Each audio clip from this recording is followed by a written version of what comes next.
We are We are so much more than an energy company. We are connectors, community protectors, and clean energy leaders. We are Job creators. Friends and neighbors. Stewards of your dollars and savings. Yes, we. We are so much more. We are the energy behind your everyday. And we are Obsessively, Relentlessly. At your service.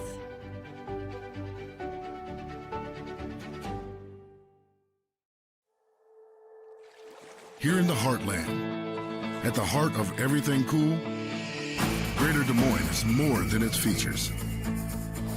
It's a feeling. A feeling of discovery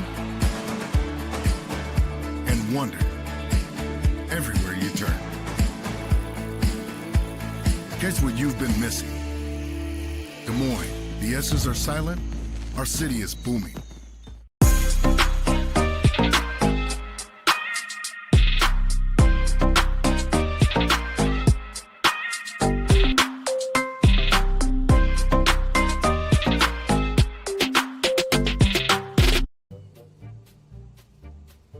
Sometimes people who seem to know everything dental insurance don't. For instance, personal plans from Delta Dental cut the cost of many procedures in half. So be careful what you hear. How important are teeth anyway? Get the facts. Contact Delta Dental about saving with personal dental plans today. It's Fairway Family Food. Name one reason more people choose to shop at Fairway. Lower prices. Name something that Fairway is famous for. The best meat in town. Services! Don't play games with your food. Shop Fairway for the best meat in town. With lower prices and higher quality, everyone's a winner at Fairway. Until next time, this is Fairway Family Food. In Iowa, we all play by the same rules. Hard work pays off, practice makes perfect, success is something you earn, and teamwork helps us all be winners. The Iowa Pork Producers Association is proud to support statewide high school athletics. Because on our team and on yours, what we bring to the table is what brings us all together. Learn more about our commitment to Iowa at iowapork.org. I want a drink. And I want this free. And I want this awesome ATV. I can't get enough of winning free stuff. Casey's just gave me these. Cause we won the Casey's sweepstakes. The Summer of Freedom sweepstakes. Shop with Casey's Rewards for a chance to win free pizza, gas, and getaways all summer long. We won the Casey's sweepstakes. The Summer of Freedom sweepstakes. I hear you're looking for a great college where you can get an affordable education. SWIC is the place for you. From all around the world. The SWIC student housing is incredible. I like SWIC's hands-on training. And I'll start my career in 2 years. I can schedule my classes online or face-to-face. SWIC feels like a community, like family, like home. SWIC is a place for you.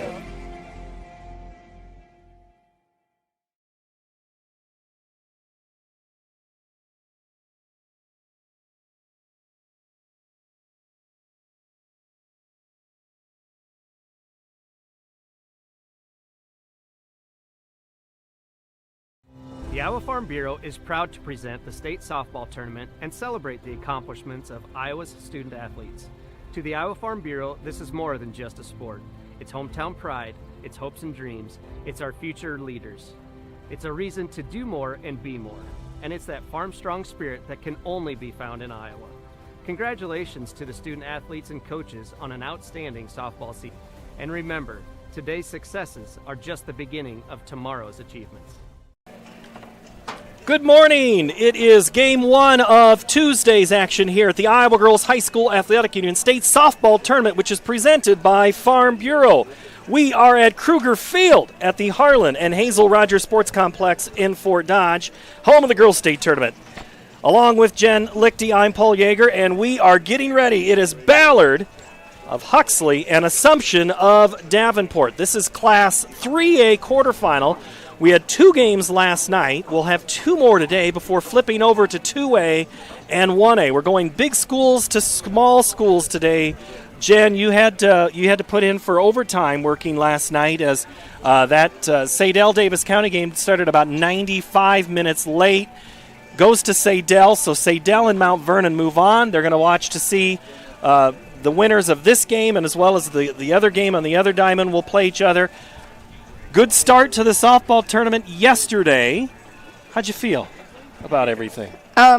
So I was on the other field yesterday, and the theme of the day was 2-out rallies, and that's how we got pushed back 95 minutes, and we left here at about 10:50 last night. So lots of more good softball yet to come. We're starting with 2 teams that are both familiar with playing here at State, also playing in the championship game. As a matter of fact, the Assumption Knights are the defending champion in Class 3A. Coach Ron Farrell and his squad, they'll be the home team. This is how they got here. They have a record of 34-8. They knocked out Sumner Fredericksburg to get to State. The best in 3A in batting at .410. The best in 3A in RBIs, almost 300 of 293. Sydney Rowe, Bella Nidji, 2 names that we've said a lot at this tournament. What do those 2 players mean to their team? I mean, if they can get their bats going, they're going to give Ballard a run for money. And you look at Ballard's road to State, they basically shut down every team that they played because they could get their bats going. So it'll be interesting to see their defense work, hopefully this morning. Well, get a chance to. The Ballard Bombers, one little distinction there, they're the only team with a losing record in the tournament, 16-20. They knocked out West Liberty. They lead the 3A field in assists, so that is good defense. But let's talk about Maggie McCready and her .344 batting average. That is not who is not on the team anymore, so they're having to make adjustments. They don't have their best player at the tournament, so how do you make an adjustment so last minute? I mean, watching them at West Liberty, you saw their bats come alive, and they came alive early. Those girls are ready, I think, offensively. They did a lot of work at the plate, and they took pitches and made pitches work and hit spots at West Liberty. I mean, I think all the way through their region. So it'll be a good game, I think, today. Should be a good one, and first pitch will be around 11 o'clock this morning. We did have a little bit of rain here in Fort Dodge at about 9:30. Moved through the area. It knocked down some of the dust, cleaned some of the sidewalks off. However, on the backside of that front, the wind really kicked up. It is blowing pretty much straight out to where that camera is. You can kind of see it shake a little bit in the wind. It's somewhere between 18 and 23 miles an hour. That flag is standing straight up, going south to north. So, Jen, what that means is you get anything up in the air today, it's gone. Anything can happen. Well, if it doesn't go out. Mm-hmm. What could be a routine fly ball is probably going to have a little bit of movement up there. There's a look at the flag, which is between the 2 diamonds here. The other game will begin at 11:30. Our game will begin at 11, which means we have one more piece of business to do, and that is the national anthem. The umpires are there. We'll step aside. We'll get you ready for action between Ballard and Davenport Assumption. You're watching the Iowa Girls High School Athletic Union on the digital network, which is presented by Iowa Farm Bureau on the Girls Union Network, powered by Mid-American Energy. Brent, your organization's support for our youth and education goes well beyond the IGHSAU. So what other support does Farm Bureau provide for Iowa's youth? Yeah, well, like I said, youth is extremely important. So, we support our youth year-round in so many different things. And, every year the Iowa Farm Bureau gives over $250,000 in scholarships. And over the last 4 years, we've partnered with the girls' programs in offering concussion insurance at no cost to our athletes or families to make sure that these students can continue to compete at a high level. And there's only 7 states that even offer that. So we're extremely proud to be able to do that for our students. The teachers in the classrooms, we've given over $453,000 in materials programs for those teachers so that they can continue to provide education for the students. And then you have programs like 4-H and FFA that we back completely so that we can continue to get agriculture's voices out to the public and the students. Back here on the north side of Fort Dodge, it's the Class 3A quarterfinal between Davenport Assumption and the Ballard Bombers. There's a look at Charlie Huzak in the B on his hat, and the back of Ron Farrell, the head coach of Assumption. Both of these teams, Jen Lichty, who will be with me on this game. If you're familiar with if you follow softball at all, you're familiar with both of these teams. You know Ballard a little bit. You saw them in the regional final. What stood out to you in that game? Their offense. I love history with Ballard, having taught there. They've always been a good hitting team, and Charlie puts them through it. And talking to him yesterday, they made, in that week break, they focused really on a couple different things in the cages, trying to get their offense ready for today. Well, and Ballard has played some very tough teams in 4A, 5A, Pleasant Valley, Bondurant, Farrar, Carlisle, Indianola, Roland, Story.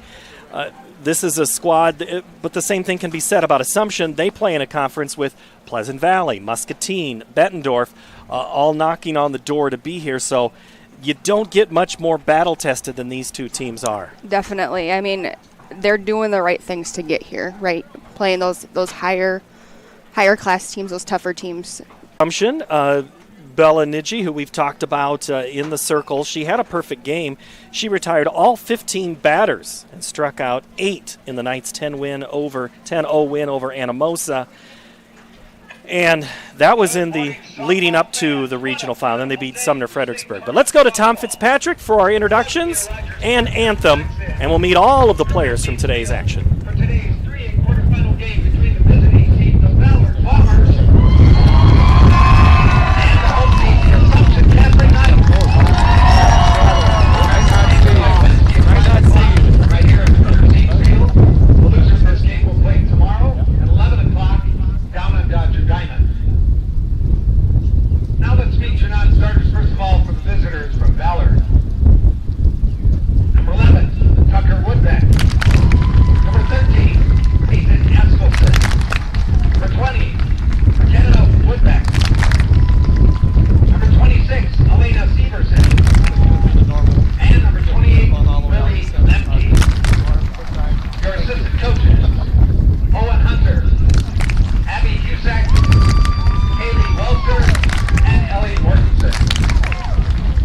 And now, here are your starters for the Ballard Bombers, leading off lane shortstop, number 22, Ella Cusack. And second at second base, number 5, Jocelyn Hobb. Heading third, doing the catching, number 10, Sam Petter. Cleanup hitter for the Bombers, in right field, number 27, Maggie Mortensen. Heading fifth, doing the pitching, number 1, Brooklyn Baumgartner. Number 44, Jada Andy. 97 in left field, number 7, Ellie Boltman. Batting eighth at first base, number 2, Cora Johnson. Batting in the ninth position, the center fielder, number 15, Casey Garcia. Head coach for the Bombers, Charlie Huzak. Now, here are your non-starters for the Assumption Catholic Knights. Number 6, Kelsey Hearn. Number 7, Charlotte Nidji. Number 11, Mia Morrow. Number 15, Catherine Snyder. Number 17, Molly Rose. Number 18, Molly Riley. Number 27, Isabella Sodi. And number 44, Ava Posted. Your assistant coaches, Erica Routes, Tyler Edwards, and Allie Posted. And now, here are your starters for the Assumption Catholic Knights. Leading off playing center field, number 2, Jesse Wardlow. And second, the designated player, number 13, Abby O'D. And third at first base, number 37, Helen Sun. Cleanup hitter for the Knights. Doing the catching, number 32, Sid Rose. And fifth at shortstop, number 1, Maddie Loken. And sixth at second base, number 10, Izzy Krogman. Batting 7th, and doing the pitching, number 31, Bella Nidji. Batting 8th at third base, number 28, Callie Miller. Batting in the ninth position, the left fielder, number 9, Emily Yazzoni. And your right fielder flex player, number 3, Allie Kessel. Head coach for the Knights, Ron Farrell.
right, it is time for softball as the anthem is complete. The pregame ceremonies are done. We'll have first pitch in just a moment from Harlan Rogers.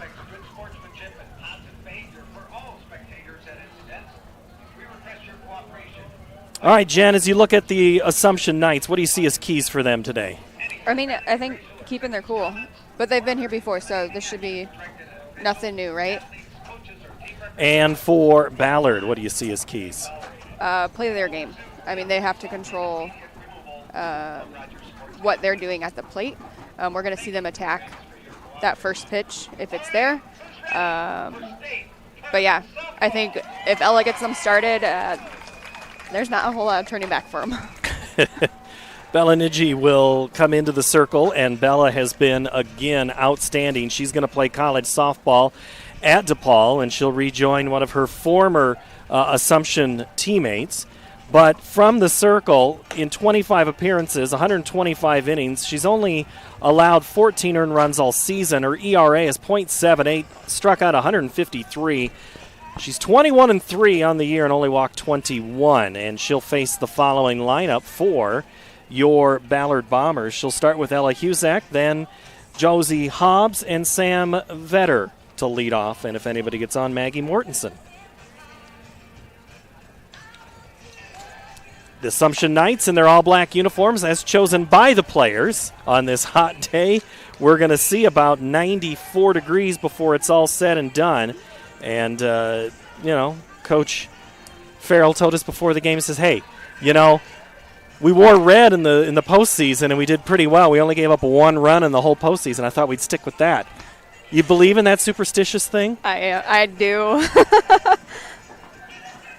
There are certain color combinations that you go with and certain ones that you definitely don't touch.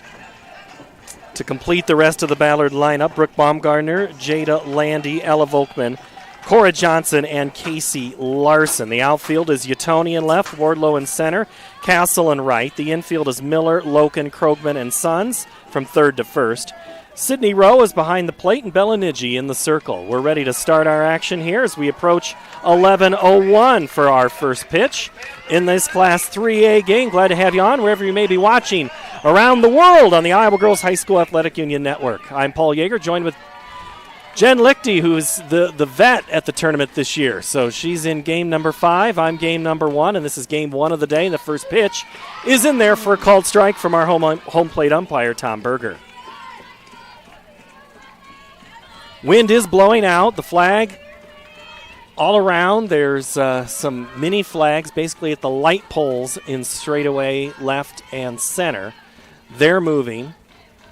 Next pitch is in there for a strike, and Husak is down in the count, 0-2. That just seems a little bit weird for her. To be taking? Yeah. I mean, she jumped on the first pitch at West Liberty. But that's one of those things that Charlie focused on this last week is that, play that rise ball. Don't let the rise ball get you. And that one goes high. Now we're going to have a consultation as the third base umpire Jason Lewis comes down to talk to Tom Berger, and so now that is settled. And Husak, the sophomore, will dig in from the left side. Down in the count, a ball and 2 strikes. The pitch.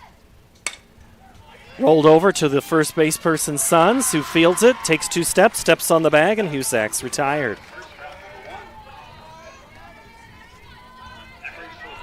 Helen Sons makes the play there. Ozzie Hobbs.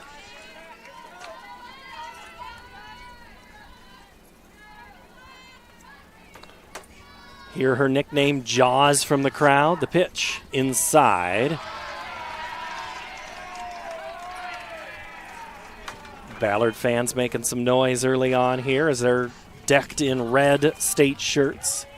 Assumption in gray state fan shirts, the look from home.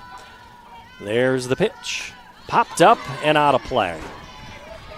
Rowe takes off for Mass, grabs a new ball, and throws it back into the circle. No souvenirs kept here. No. You got to return those. You tried, didn't you, yesterday? There were quite a few foul balls yesterday. I asked Dar how many they go through in a tournament. He didn't know.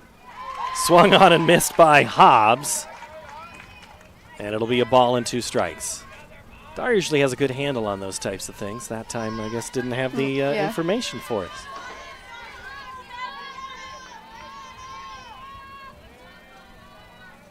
The 1-2 popped up again to the stands. Now in a regular professional game for baseball, they could go anywhere from 90 at least, as that fan chases it down. Softball here, it's usually there's about 3 to 5 that get used over and over. The 1-2 inside again, popped up and out of play, but this one stays in the field of play. Behind home is a thin netting, not that chain link fence, and this netting has a little bit of give, as you found out last night. I did. The 1-2 from Niji. Breaks in across the plate. That is an incredible movement on that one, and Hobbs is out on strike.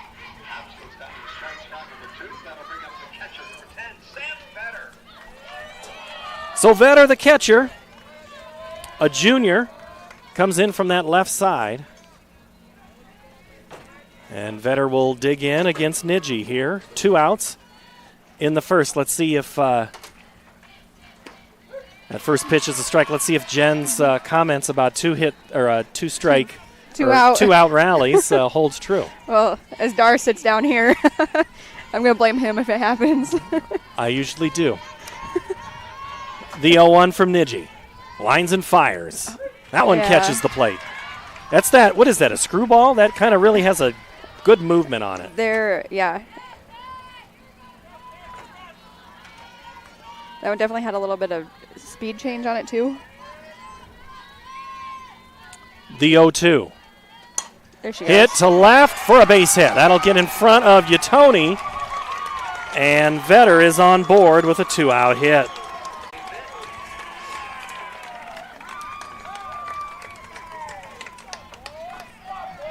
And we'll see if Vetter runs for herself, and she will. A lot of times the catcher will get a courtesy runner. This is the other thing that you're going to see in this Ballard lineup, too, is that he's got quite a few left-handed batters. Maggie Mortensen swings at the first pitch, pops it up right off to the side of the plate. Rowe makes the catch and ends the threat. We've played half an inning, no score.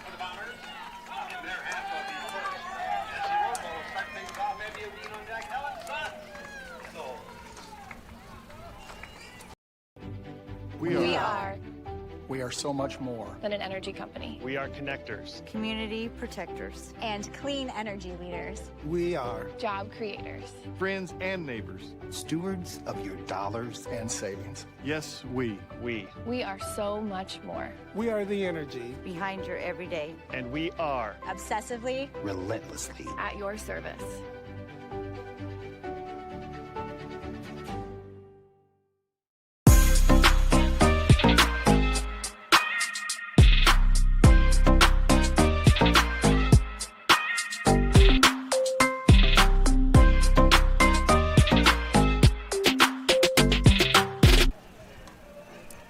Central College has you covered with career-building programs, and with tuition less than $20,000 a year and tons of scholarships, it's the best decision ever. Apply today at central.edu. So Assumption leaves one, or Ballard leaves one. Ballard's turn to play defense, and they'll face the following lineup. Jesse Ward, there's a look at Baumgardner in the circle for the Bombers. Brooklyn is a sophomore, 129 and 2/3 innings pitched. She has an ERA of 3.29. She's 11 and 12 on the season, struck out 90. So she's going to give up some hits, Jen. It's just a matter of how serious the damage is. Yeah. We saw Assumption move the ball. Brooklyn's pitches are going to be the same. You're going to see him move. She does like that outside. Well, and coaches like to see the umpires keep things consistent on both sides, and if the edges aren't there, it can be a long day if you've worked the edges like you're talking about right there. First pitch misses Jesse Wardlow. Sydney Rowe for Assumption. It's 1-2-3 to start their half of the first. The pitch is She's trying to go outside. And Vetter turns around and asks Tom Berger where that is, and he said low. She said low. He confirmed. Sorry. The 2-0 pitch. That is a called strike. Johnson and right. Landy, Huzak, Hobbs, and Johnson, third to first. Vetter behind the plate, and there's a look at Baumgartner in the circle. The 1-2 swung on and missed by Wardlow. And the center fielder is even at 2 balls and 2 strikes. Wardlow from the left side looks down at Ron Farrell. Offset stance with her feet, looking for a pitch to slap. Lays off the pitch, and the count goes full.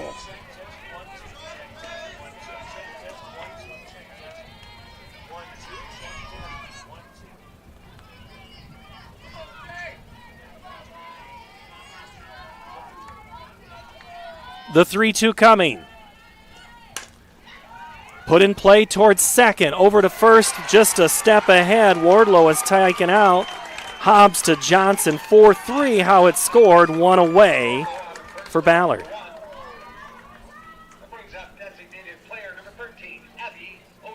So Odine, the designated player, is a junior. She'll also bat from the left side. What do you think of everybody batting on the left side, Jen? It's kind of interesting. It's definitely a change from when I played, but I definitely saw it coming, right? You talk about being able to see your pitchers better based off of what side of your plate you're on and what side they're throwing from, too. That pitch broke in and then out as it crossed the plate.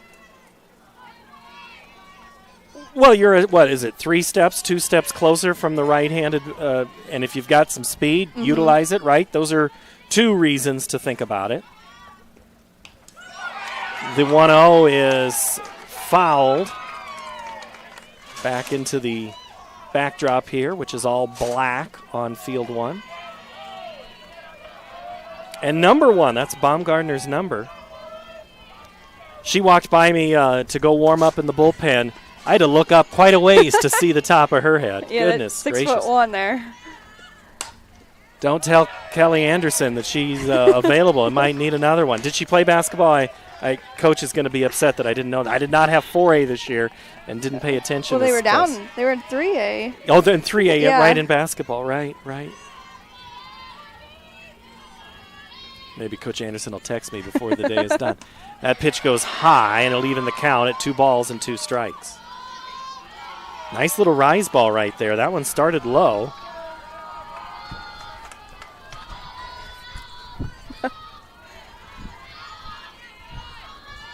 Odine, 2 balls and 2 strikes. The pitch. Swung on and missed. And Odine out on strikes. First strikeout of the game for Baumgartner. So Helen Sons will come in. She had a put out in the first.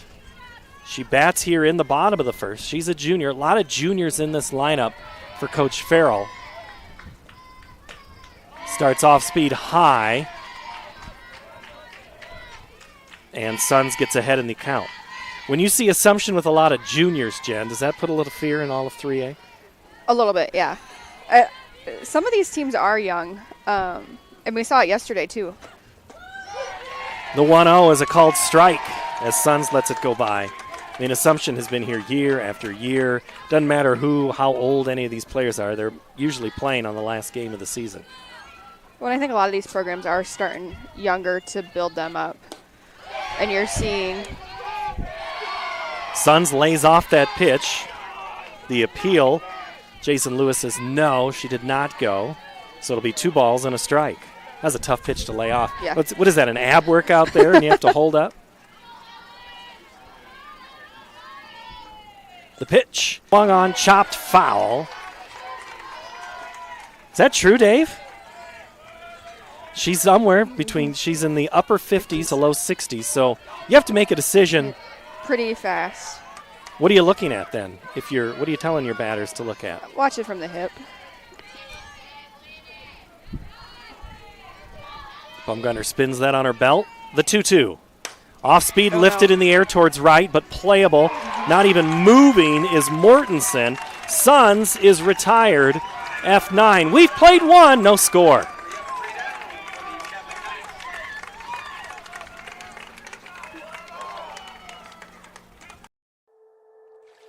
Here in the heartland, at the heart of everything cool, Greater Des Moines is more than its features.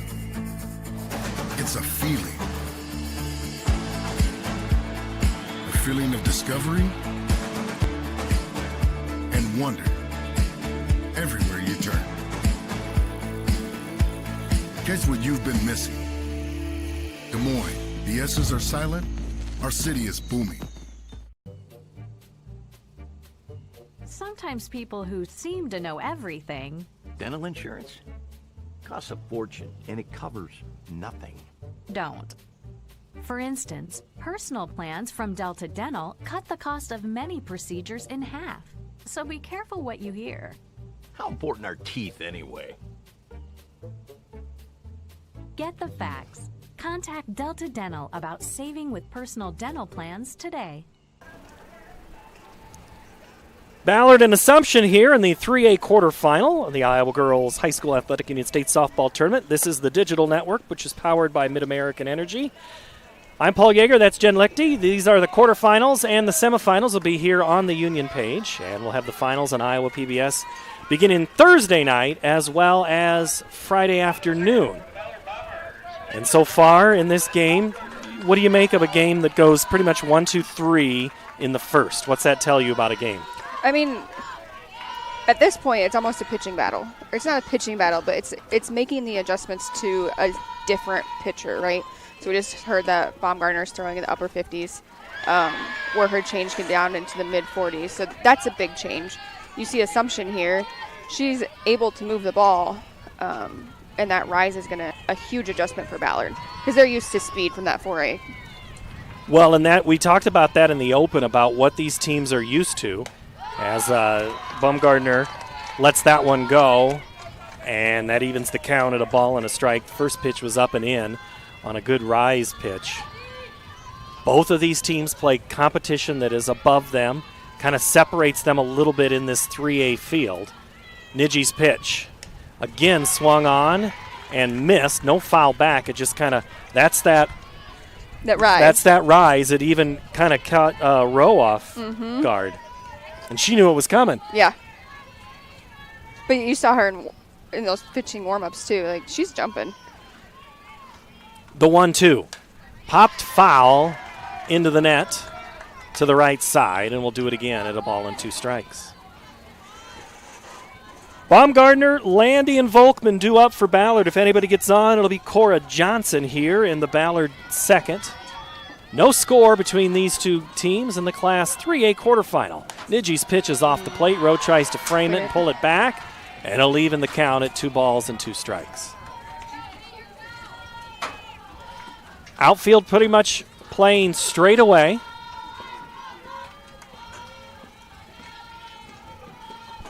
As these fielders are respecting these hitters not to pull much, and that pitch misses.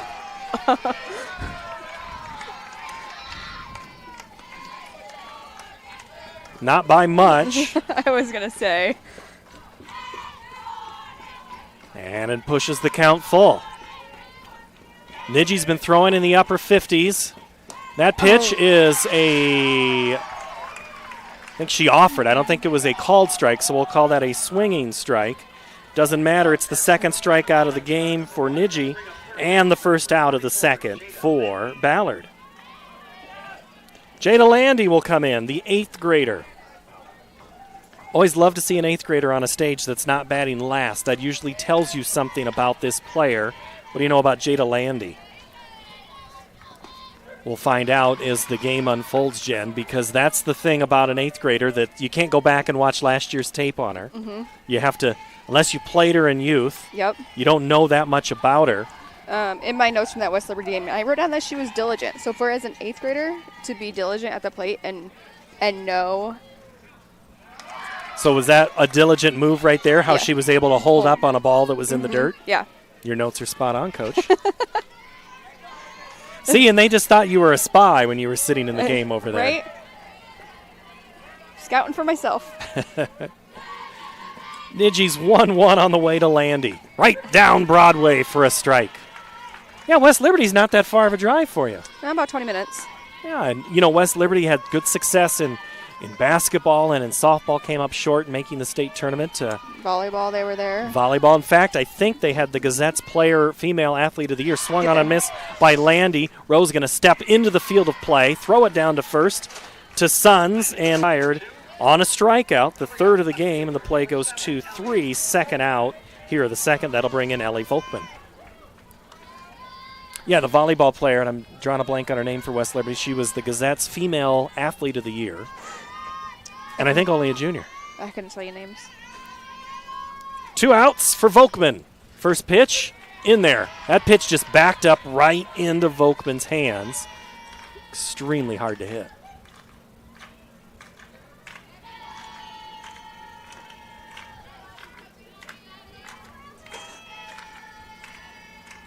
The 0-1. High.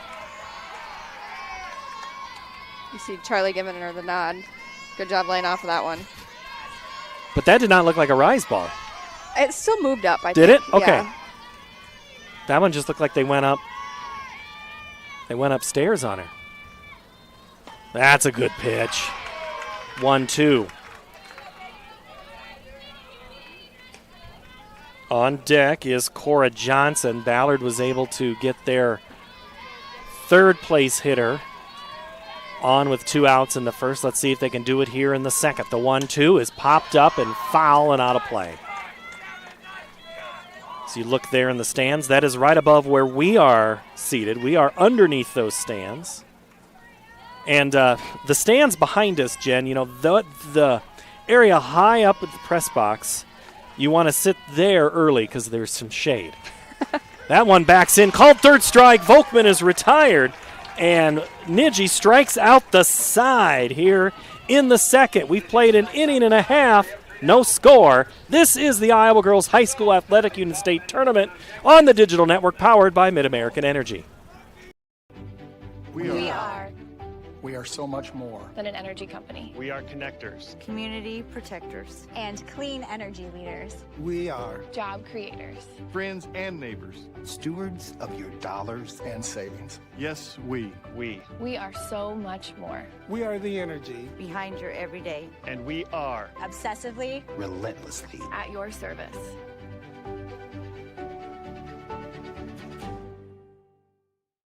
It's Fairway Family Food. Name one reason more people choose to shop at Fairway. Lower prices.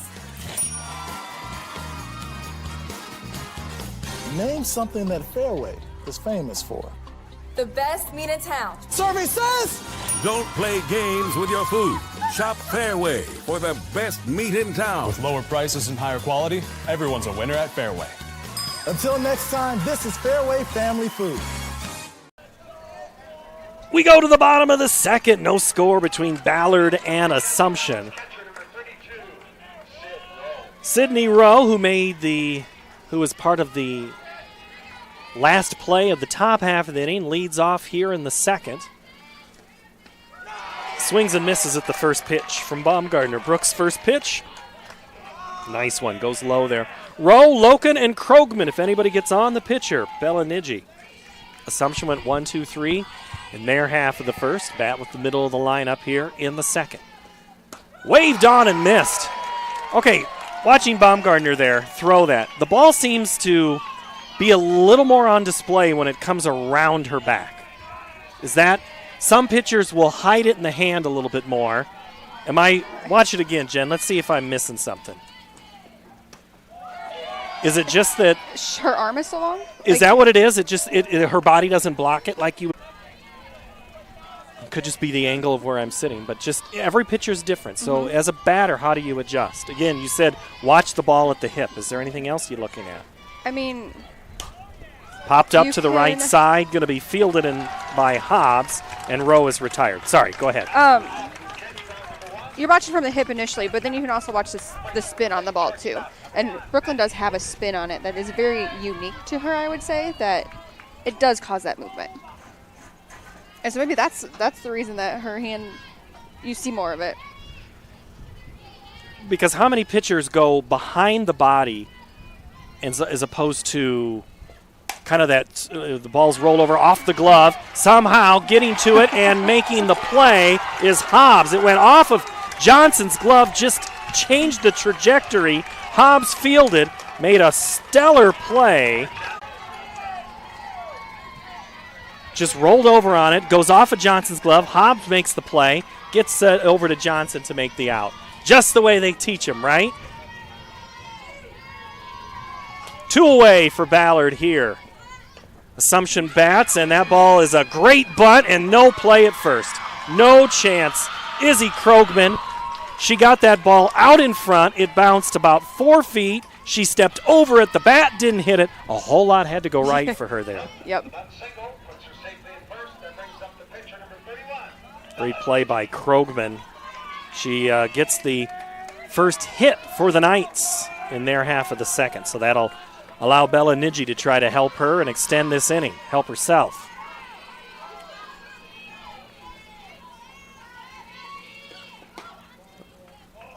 As Vetter stepped in. I don't know who if Landy ended up coming in to field that one or if it was Vetter on that play. Neither one of them, there's no sense to make that throw. I feel like Vetter tried getting it, and she just couldn't get a hand on it. At that point, she also saw the 1-0. Going is Krogman, the throw to second, safe. Great slide, and the umpire at second says that Hobbs was juggling it.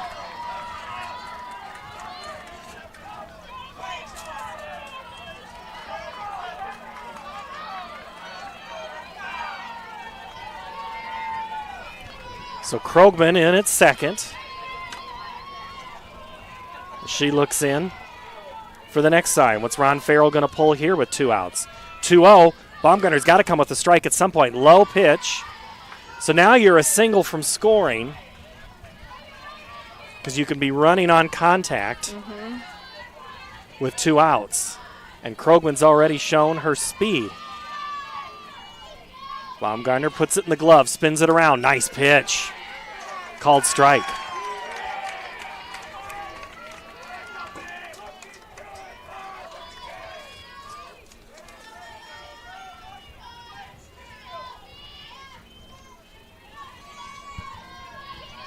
The 3-1 coming to Nidji. Change up late in there. Coming around Krogman. Here comes the throw. The play at the plate. It's going to be cut off by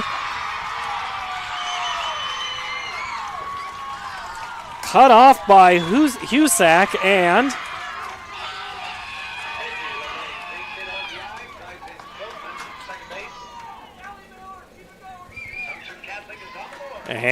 Nidji with the RBI single on the changeup. As you see it again.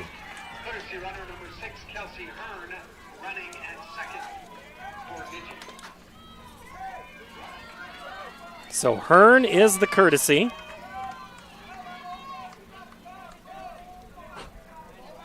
Krogman scores. Callie Miller.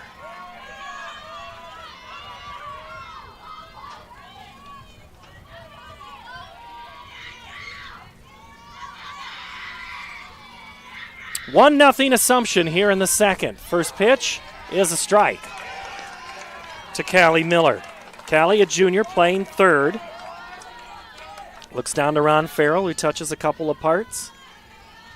Wrist, elbow, wrist, hat. What's that mean? 0-1. Hit in the air towards right. It's down the line, and it is foul, but not by much. And, boy, Hearn was here in a hurry. Jeez. You talk about Davenport's Assumption's speed on the bases. You just look at the number of stolen bases they have on the season. You know, they're, 38? Wardlow has 38 stolen bases. And Krogman's right behind her with 21. The 0-2 on the way to Miller. Upstairs for a ball. Hearn, an 8th grader. Coach Farrell calls her a very versatile young catcher. Big plans for her. Low hit to Baumgartner, who fields it, throws over to first to retire Miller 1-3. Not before Assumption pushes across the game's first run. They lead 1-0 as we go to the third here from Fort Dodge. In Iowa, we all play by the same rules. Hard work pays off, practice makes perfect, success is something you earn, and teamwork helps us all be winners. The Iowa Pork Producers Association is proud to support statewide high school athletics. Because on our team and on yours, what we bring to the table is what brings us all together.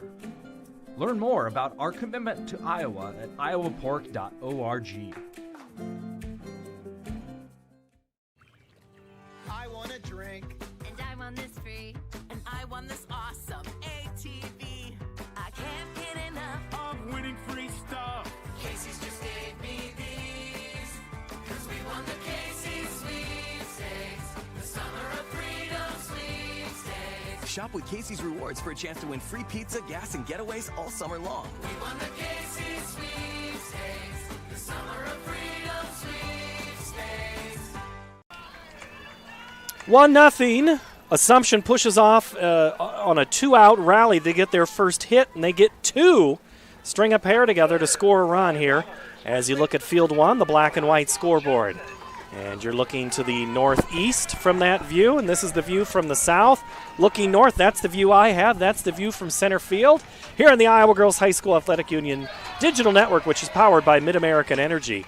First pitch from Bella Nidji, who had the RBI single back there in the second, so she helped her cause. Now she pitches with a 1-run lead. 8-9-1 due up for Ballard. Cora Johnson, Casey Larson, and Ella Husak. Swung on and missed by Johnson, and the count's even up at a ball and a strike. All right, you get a run if you're Assumption. Of course, you'd like more, but does the pressure shift that quickly when we're only in the second? Now No. the third. Popped up right side, playable for Suns. She looks into the SUN, and SON makes the out. No, so you're saying don't worry about it yet? No. When do you start worrying about it? I would let them start getting through the lineup the second time around and seeing if they can make those adjustments and get the bats going. Then I might be a little concerned. Well, you've only gone through the lineup once. Mm-hmm. 4 strikeouts for Nidji. She winds here, and that, I don't know what that pitch is, but man, it's got some tough spin. Comes up in on Larson. Swung on and missed. You just Nothing saw, because that girls' union logo's on it. You just saw that spin right there.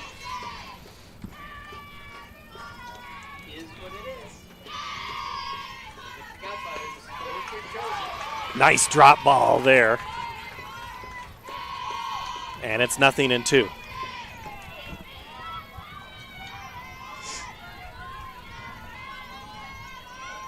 Larson, a junior, playing center field. Looks at the 0-2. Ducks underneath it. Players do that. They know it doesn't matter. Yeah. The zone's what the zone is. She's got that light blue aqua on her Adidas shoes for Larson. That one swung on and missed, and Larson sits down. 5th strikeout of the game for Nidji. And we'll go back to the top of the order. So coach's daughter, Ella. Second daughter he's coached, right? Yep. Yeah. Other one's coaching with him right now. Just finished up, her second year at DMAC? You've been around the dynamic of coaches and kids. What's it like when they're on the team? The first pitch is lifted foul and out of play. I don't know that I've been around them with them actually on the team, they've always been younger. So it's been more of that little sister team mascot. But around the game enough to experience it, and they get to see what dad or mom, like if you're Robin Brand at Mount Vernon, her daughters played for her. The 0-1 off the plate misses to Huzak. You also get some good mentorship out of it too. And we see it in many sports, a lot of it in basketball and in softball. Coach Huzak, he coached the youth team years ago. That pitch gets away from Rowe, back to the screen, and it'll be 2 balls and a strike. Coach Charlie Huzak coached the Little League team that went to the Little League World Series of that Slater, Huxley, be the seniors for sure, 2-1. And that one's in the dirt again. So Huzak, again, 2 outs, looking to extend the inning. The sophomore digs in, squares up her batting stance with that bright blue bat. The 3-1 coming from Niji is low, and Huzak was selling it the whole way. She's at first with a 2-out walk.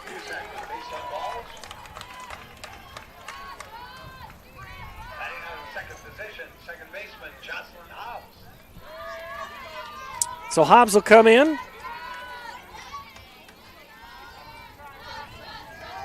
Play here. So Ella does have speed on first base. Do you try to get her to? Ground, a well hit in the air towards left. That's going to be over the fence for a home run. No need to run fast when it's a home run. Holy cow. Hobbs turned and just shot a rocket. 2-1 Bombers.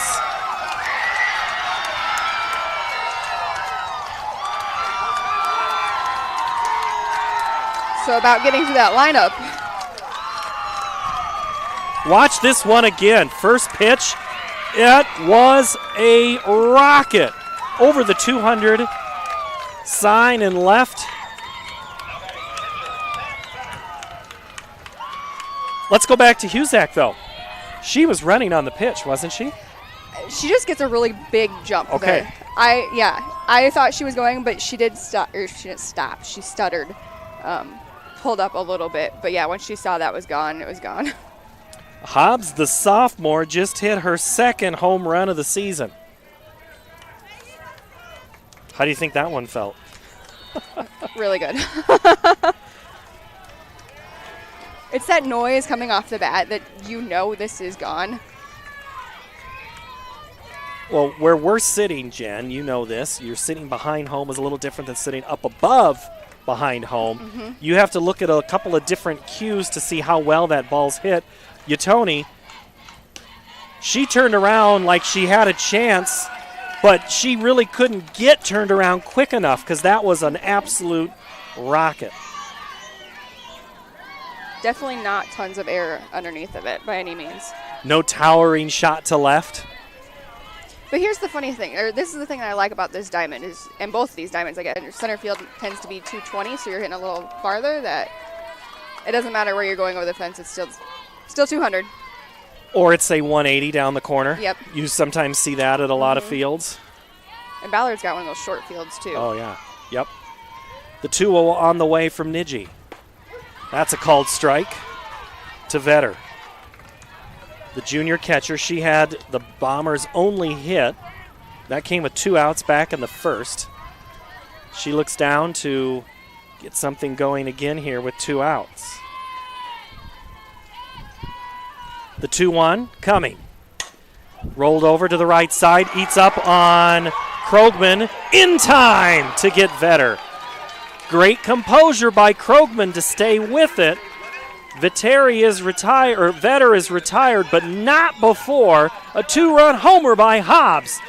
Bombers with a 1 lead.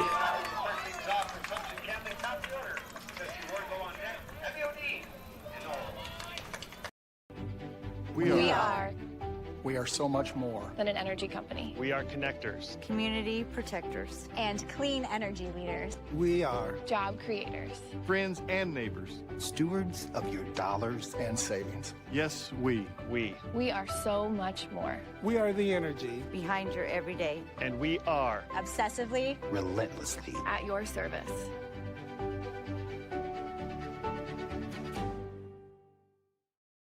I hear you're looking for a great college where you can get an affordable. Student housing is incredible. I like Swick's hands-on training. And I'll start my career in 2 years. I can schedule my classes online or face-to-face. Swick feels like a community, like family, like home. Swick is a place for you.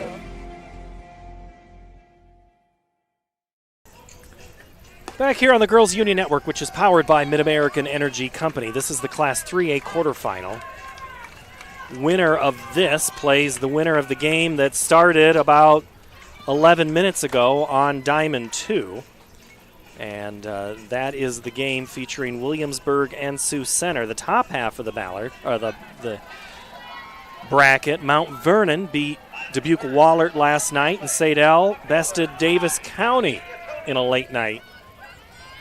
So not only did you get overtime pay, you got hazard pay because you worked with Dar yesterday, Jen. Sorry about that. Well, and we had a couple balls that came straight back and tried knocking over the cameras, or the receiver for the cameras. It was kind of a danger zone. Utoni pulled her bat back, but not enough. That ball grazes off of the knob of the bat into the screen, so it's a strike. Emily Utoni, Jessie Wardlow, and Abby O'Dean due up for Assumption as we battle here in the bottom of the third. Ballard leads 2-1. Utoni shows a choked up bat, swings and waves at it and misses. Now it's 0-2.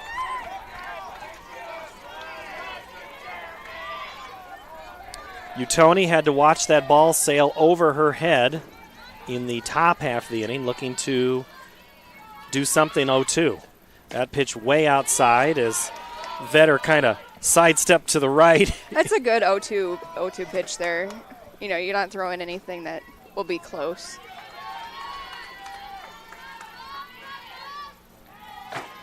There's a look in. Baumgartner's pitch. That one's off the plate as well, but a little closer.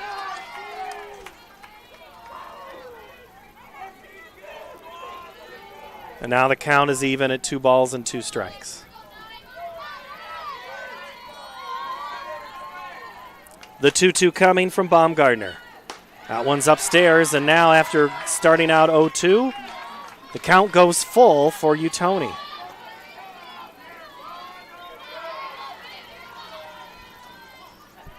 Davenport Assumption from eastern Iowa and Scott County on the west side of Davenport. Ballard, that's Huxley. Ripped right at short and past Huzak. Into left field it'll go for a base hit. Utoni, who didn't look real efficient 0-2, works it all the way into a single.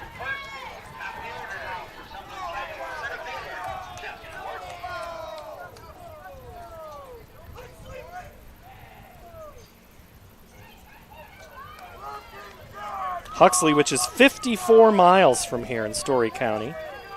That's where the school is. Slater, Kelly, Cambridge, kind of in that area between Ankeny and Ames.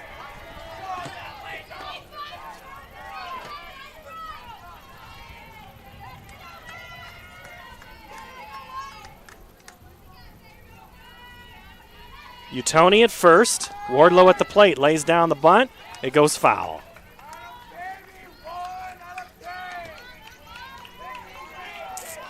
Wardlow on her last trip to the plate led off with the ground ball out to second. Wardlow, one of those multi-threat players, very dangerous. She can hit, bunt, slap it. She led the team in hits. She's a .485 hitter. Shows bunt. Utoni takes a big lead. Ball goes right down to first. Ball runs away from Johnson, and Hobbs is there. Hobbs, actually, that wasn't even Hobbs. That was. Yeah, look at this setup right now. I was just going to say, wait a minute. There's some different defense going on. Yeah, they have their right fielder more toward center field. Their left fielder is playing almost a straight-up left field, and left field is pulled in just at the edge of the grass, ready to cover 3. Third base is pushed up. First base is still back. So Mortensen came in and fielded that one, and she would be normally doing that from right field, except she came from center. Yeah. So on the slap, though, there's a theory that she's going to go weak side with the slap or strong side with the slap. So clearly they have scouted something and think she's going to go weak side with the slap. Am I? Well, and knowing that you have a runner on 1, right? So on a slap, if you're trying to keep the ball away from the runner, right? Are they going that? Yeah, they go now. They have a player on 10 feet behind the grass and short. 2 here on the left side. The bunt is down, and it's going to go foul, and that'll make it a ball and 2 strikes. So let's see, 7. That's Volkman, the left fielder. In extreme left is Larson, and then Martinson plays center. You have short and third way in, which is not abnormal. Nope. It's definitely a different approach that I haven't seen. Wardlow's 1-2, slapped at, fouled. I'm sorry, she just kind of stuck the bat out. Not a true slap there. But not a bunt either. Not a bunt either, so at 2 strikes she gets to do it again. Assumption gets the leadoff on with Utoni. She's still down at first. Gotten in a lot of steps here so far in this at-bat with Wardlow. The pitch from Baumgartner is high. Oh, and they got a rundown. Utoni, the throw to second. It's dropped. Dropped by Hobbs. And Utoni would have been erased on that play. Instead, Utoni is now at second.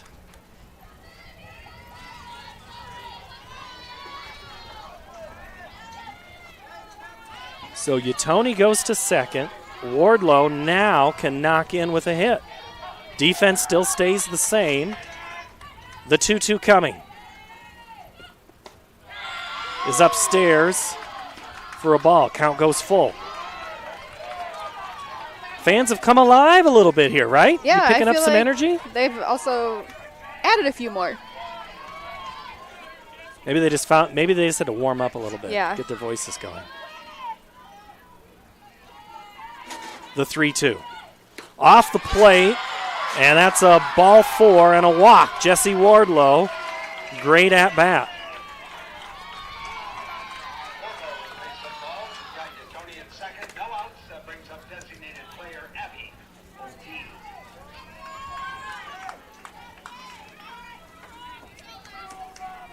So Wardlow at first, Utoni at second.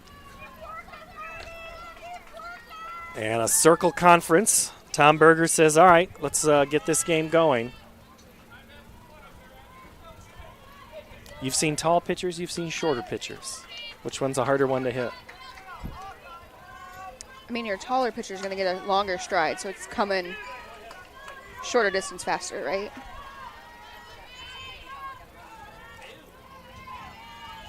So a little more in the oomph department. Yeah. Whereas the shorter pitcher might have a little more of the spins, the cuts, the breaks. 6-inch.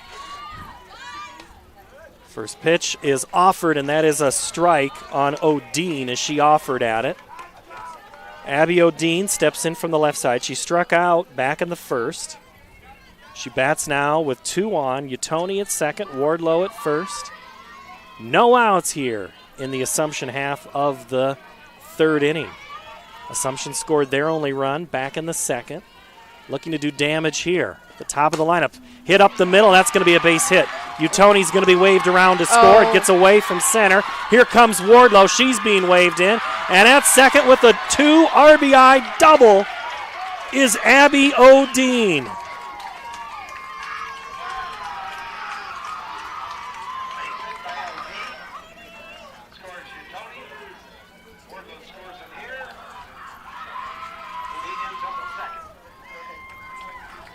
And that is an outstanding play to see as we watch it again. All extra base hits today are brought to you by Kruger Seeds, and this one, initially you wouldn't have thought as a double, but got away. It's a hit and an RBI, or a hit and an error. It doesn't matter to Odine as she is at second.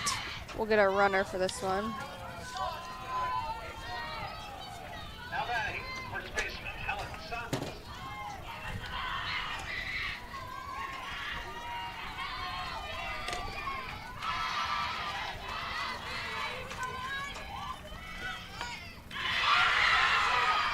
Put in play, goes down the line, and that's going to roll into right field, and another run is going to score for Assumption. Going to second is Suns on the bunt. Odine scores. It's now 4-2.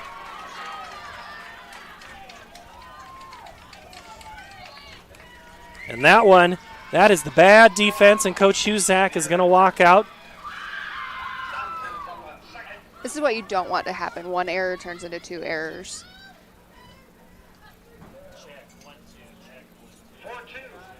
And you've seen that, Jen, so many times that a coach talks about don't let 1 become 2, become 3. Mm-hmm. Happens in basketball. Happens maybe not as much as in volleyball, but it does happen here in softball when one error or bad throw or a call that doesn't quite go the way you thought. Well, and knowing that they just scored with no outs, right? We're still sitting on no outs. Like, there is a little bit of unsettling nerves, like a little bit more pressure maybe. But I think they just need to relax a little bit.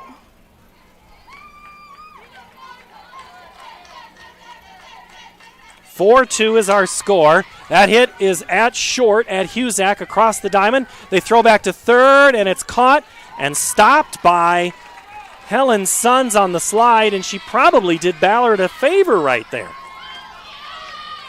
First out of the inning is recorded, but Suns now goes to third.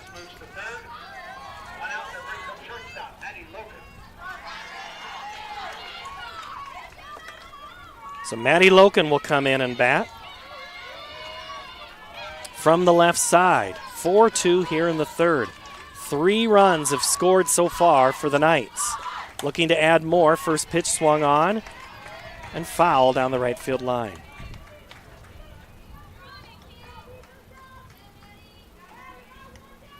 What happens when the game speeds up? If you're the one who's you feel like the game is getting away. What's that emotion right now for Ballard? I mean, you want to play at that level, right? Popped up towards left. Hanging up, and somehow that thing took off almost on Volkman, and another run scores on the sacrifice fly by Loken.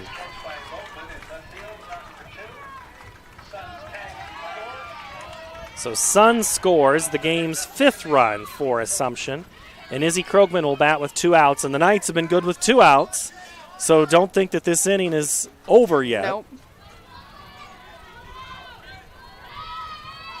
You want to play the game fast, but not too fast? Is that what you're trying to say? I guess it depends on how you're used to playing, right? If you can catch the other team off guard and play at a different speed than what they're used to.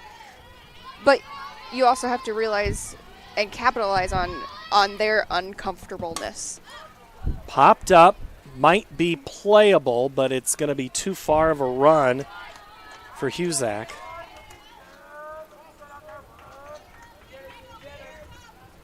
And it'll be just a long strike, 0-2.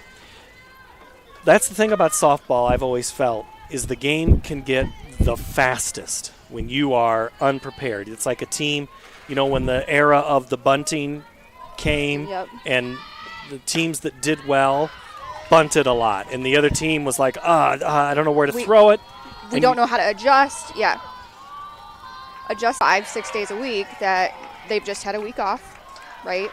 They've had time to prepare, but at the same time, did that hurt their momentum? Especially when you're playing 6 to 9, 10 games a week. Mm-hmm. To not have anything for 6 days is tough. And at 5 or 7 o'clock at night, not 11 noon. Foul ball into the net behind us, and it'll stay 2 strikes. 2 balls and 2 strikes to Izzy Krogman. Yeah, the whole time of day factor changes. You have to get up at 6 because you have to hit by 7 and eat breakfast at 9 or whatever your rotation is for that day. Assumption has not played on this second day of 3A in quite some time. They have been playing on that first game on the Monday night, and getting a strikeout here is Baumgartner. Krogman waves at it, but not before some major damage is done. 4 Knights score. They lead 5-2 through 3. Johnson, an Iowa farmer from Calhoun County and president of the Iowa Farm Bureau. As proud title sponsor of the state softball tournament, the Iowa Farm Bureau is dedicated to creating a vibrant future for Iowa through partnerships and programs that help cultivate individuals with great character, a strong work ethic, and exceptional leadership skills. Making it to the state tournament is a great accomplishment that takes a lot of support. That's why we provide millions of dollars in awards, grants, and scholarships that recognize athletic and academic excellence. The well-being of Iowa students is also very important to Farm Bureau. That's why we provide concussion insurance coverage at no cost for all students in grades 9 through 12 who participate in a sanctioned sport. As just one of only 7 states to provide this coverage, it's just another way we're striving to support Iowa's outstanding young leaders. So, from the Iowa Farm Bureau, congratulations to all the players and coaches on an outstanding season, and good luck in the tournament. Assumption hangs a Kruger Seeds a couple of extra base hits there. And when you hang a crooked number at state, and there's 2 crooked numbers that stand out here, Jen Lichty, the 4 that Assumption scored, but it's the 3 errors that Ballard committed in that inning. Yeah, here at the state tournament, you want to be as error-free as possible because some of these games will come down to 1 or 2 runs, and if you have 1 or 2 errors on the board, that's what's costing you, right? And those are the things that keep coaches up. Mm-hmm. And they think about and stew about. Yep. Maggie Mortensen, Brooke Baumgartner, Jada Landy to bat for Ballard, which trails 5-2 as we move to the 4th. Talked about not panicking or not getting down. 1-0 is different than 5-2, especially after that inning. So, what are you telling a team right now? Settle down. I mean, there's still a lot of softball to play, right? And you still have to do work. You have to control what you can control. So getting up here, getting the bats going, do the same thing that Davenport Assumption just did. Well, it's your 4, 5, and 6 batters. Mortensen, all 3 of these batters missed getting on base the first time through. Maggie played leadoff for or third base for much of the year. Instead, she's playing in right now. She's been moved into that cleanup spot to kind of offer a little bit of protection for Vetter so that teams have to pitch to Vetter. So if Mortensen used to lead off, you're pretty sure she can probably slap the ball if you need her to. The 1-1 coming from Niji is high right at the eyes of Mortensen.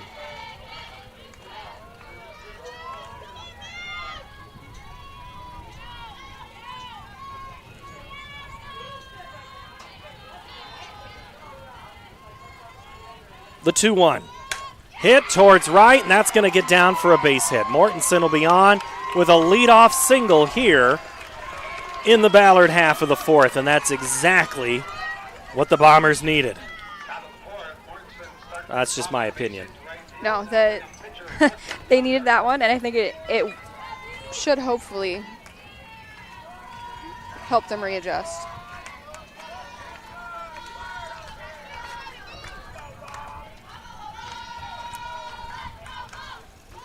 First pitch is high to Brooke Baumgartner, and that's hard to do.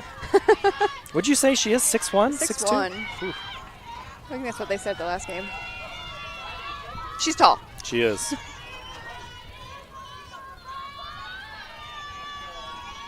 The 1-0 pitch, pitcher to pitcher, is a strike.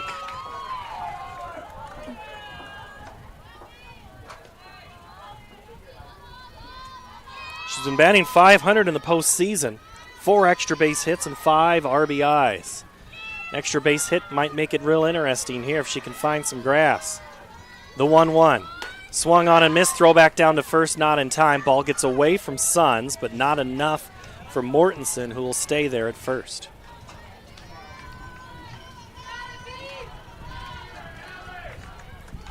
Sun-soaked fans here soaking up this great softball action at the state tournament here in Class 3A. Niji looks in, gets the sign from Rowe, winds and fires, pitches high.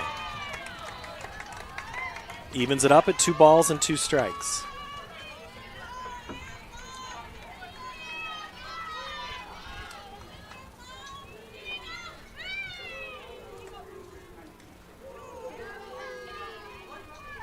Baumgartner. Right up the middle, but right back at the pitcher, Niji. Doubles off Mortensen. Great defensive play on a well-hit ball. Quickly 2 away now for Ballard.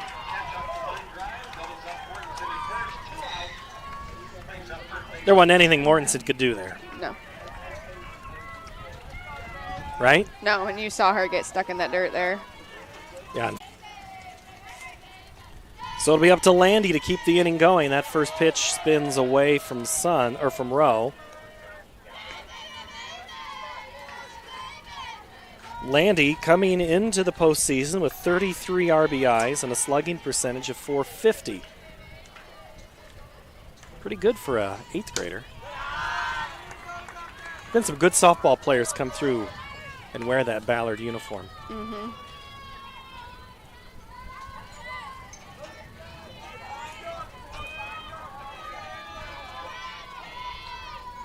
Landy's ahead 2-0, hits it in the air towards right. Coming in is Castle, grabs both hands, catches it with them both, and retires. Ballard goes the non-traditional 1-2-3. We've played 3.5, still 5-2 Assumption.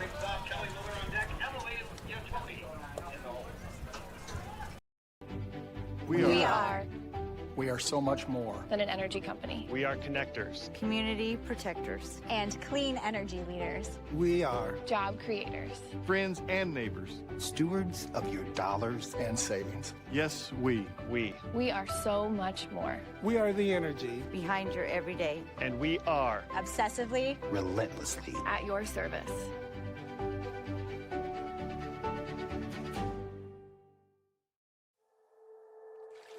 Here in the heartland, at the heart of everything cool, Greater Des Moines is more than its features. It's a feeling. A feeling of discovery and wonder everywhere you turn. Catch what you've been missing. Des Moines, the S's are silent, our city is booming. Assumption comes back to the plate with Niji, Miller, and Utoni. Here as the fans in the stands. Class 2A will take place after we're done here in 3A. As 2A will be North Union and Louisa Muscatine, followed by Logan, Magnolia, and Wilton. Central Springs and Mount Ayr, and then Iowa City, Regina, and Van Meter round out your 2A, and then we'll have 1A before the night is through. And we'll have all of our semifinalists set here in this first 2 days. Light wispy clouds, big breeze blowing straight out to north from the south. That means it's going from home plate straight to center. And the 1-0 is off the plate, 2-0. The home run that Ballard had, there was no wind aided there, but have you seen anything else that the wind has had a little bit of an effect on? I was expecting that one that just went up that she caught out in right field to move a little bit more, and I don't think it did as much as I was expecting. Nice pitch from Baumgartner. Kind of breaks in late on Niji, and she's like, hey, remember that one. I want that one when I'm pitching. Yeah, I thought the same thing too, Jen, that that pitch that Castle, that hit play that Castle made the last inning. And that one catches enough of the plate to be a strike. And now it's a 2-2 count. A little bit of extra pep in the Ballard step. Let's see what happens now on Niji, who had an RBI single back in the second. That pitch is upstairs and will go full. That's where Vetter had set up, but it was off the plate.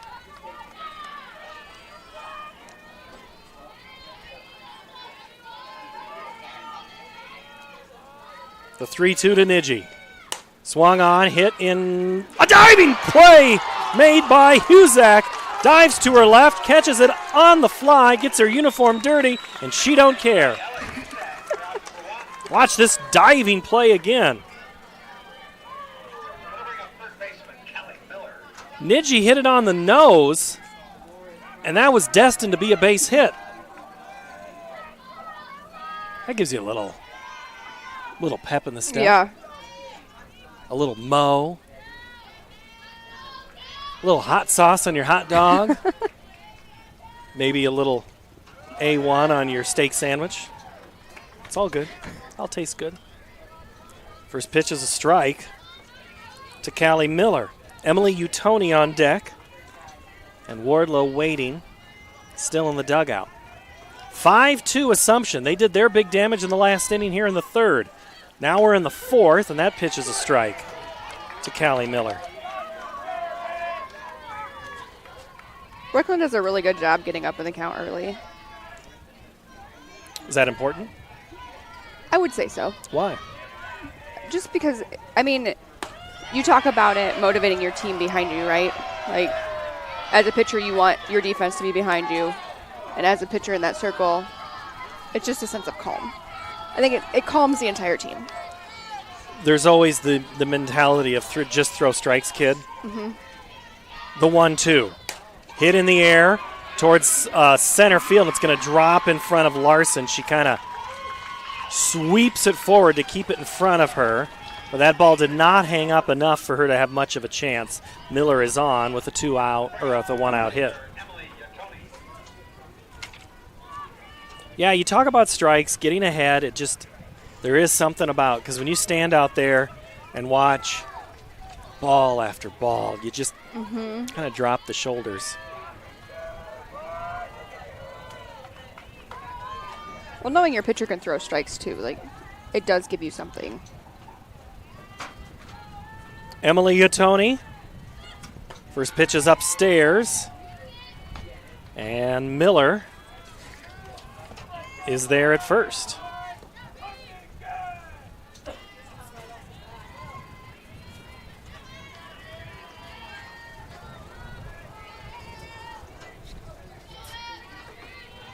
Utoni in that 9 spot had a single. Remember, she fell down 0-2. That bunt gets out in front, fielded by Vetter. Nice play at first. Boy, just a lot of near misses there, but Utoni gets the job done on the sacrifice, which goes 2-3.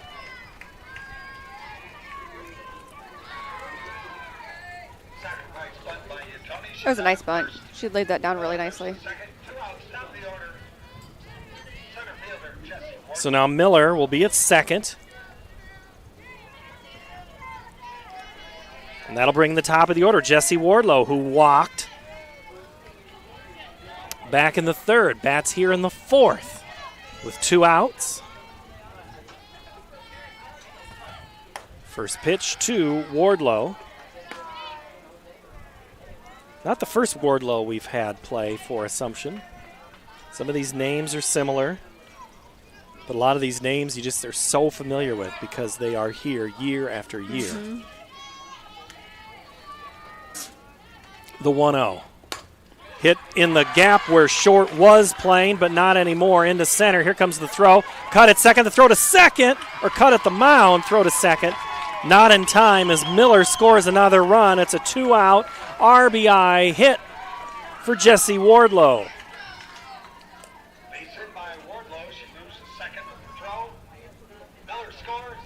So Miller moved up on the sacrifice, now makes it a 6-2 game. That was a nice piece of hitting and running. Mm-hmm.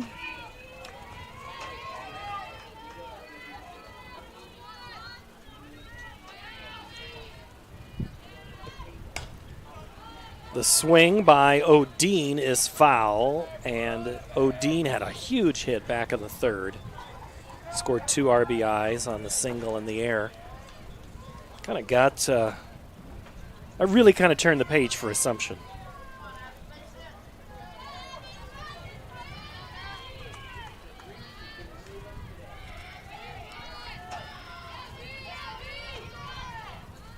The 0-1 coming from Baumgartner is upstairs for a ball, 1-1.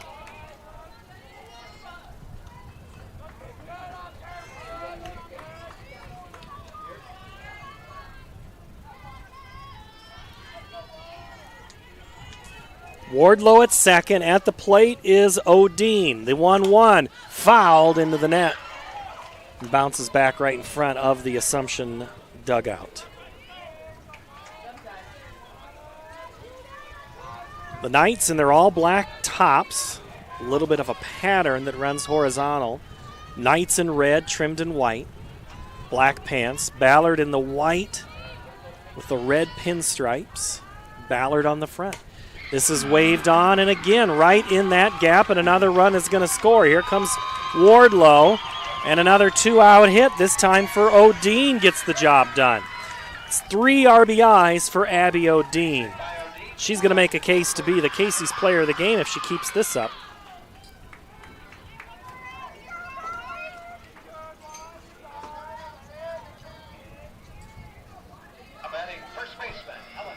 So that'll bring in Helen Sons. She'll bat also from the left side of the plate. 7-2 Assumption leading in the fourth, and this game's quickly could get away from Ballard. Sons kind of did that flex and held up.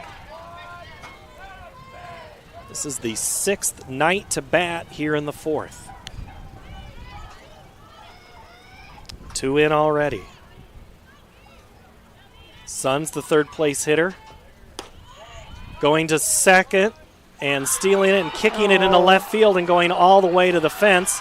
And now going to score is Odine. So the Knight, Helen Sons might have stopped a run earlier in her slide, but Odine kind of incidentally kicked that thing all the way to the fence and left. Legal play, and Odine scores. I have to say, I'm not sure I've ever seen that. Have you? No. Nothing going that far. My goodness.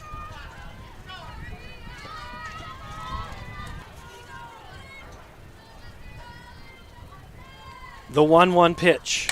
Ripped right down the right field side, and that's going to be a hit for Sons. Helen, 2 for 3 in this game. So a couple of hits have just been well placed in this inning for Assumption. That was one of the first ones truly ripped. A couple of those, I mean, Husak's been playing a little more on that third base side. Mm-hmm. If she's playing a little more towards the second base side, maybe she has a chance. Not saying she gets to any of them. I mean, those loppers that end up, 10 feet in the grass it's a gray area. It's really hard to cover. Sydney Rowe bats now. You think about that third inning where they just had those errors back to back. Now they're not causing any errors. They're just getting hits. Rowe, who's headed to Kirkwood, waves and misses. The throw down to second. There wasn't anybody there. It's thrown into center field. Larson fields it. I'm not sure between Hobbs and Husak. Someone was supposed to be covering. Mm-hmm. There wasn't any communication. That's the kind of play, Jen, I would imagine worries you as a coach. Yeah, a little bit. You got to, as a player, you should be thinking, okay, this is what's going to happen. Here's all the possibilities that could happen. This is what I'm going to do in this situation if it goes here. And you talked about Ella playing a little bit closer to third base. I think it's also a little bit, her backhand isn't as great as her forehand as we saw there. Hit in the air towards right. It's going to probably drop and does right in front of Mortensen. Coming around to score is going to be Sons. And wheeling all the way to third is Sydney Rowe. So Rowe with a single and a 2-base error.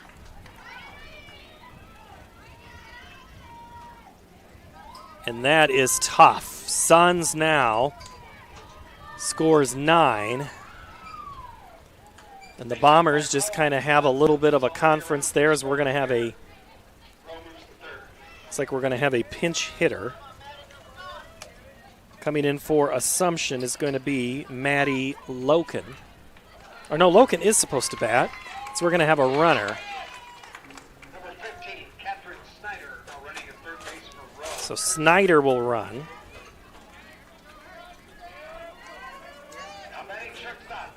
So that is an substitution, which are brought to you by IMT Insurance. Be worry-free with IMT Insurance. Learn how you can be worry-free with IMT at imtins.com. Ball hit, first pitch.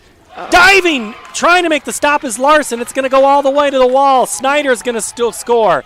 Loken's wheeling it to third. She's going to hold there with a triple. And the floodgates are fully flowing now for the Knights. Larson's taking a minute to get up here. Larson all out, laid out for that play. She gets up gingerly and kind of walks a little bit. Might have been one of those wind, knocked the wind out, but she's limping more than she's breathing heavy. Lots of action happening here in a short amount of time for Assumption as Loken scores. So now it's 10-2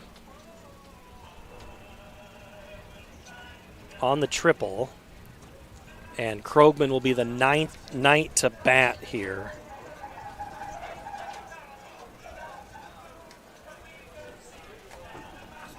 So Loken at third.